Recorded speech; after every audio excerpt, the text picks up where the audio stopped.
Assalomu alaykum hammaga. Bemorimiz 8 yoshli bola. Diagnoz: adenoidlar vegetatsiyasi 3-daraja va vazomotor rinit.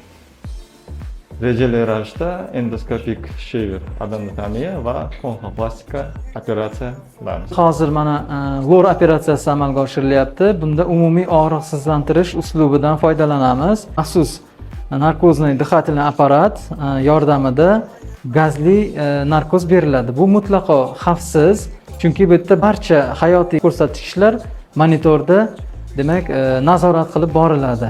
Bemor uxlaydi, hech narsani bilmaydi.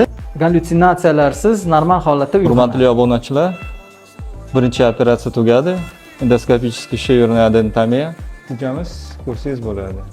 Burun halqum yaxshi, toza. Endi kasal bemalol nafas oladi.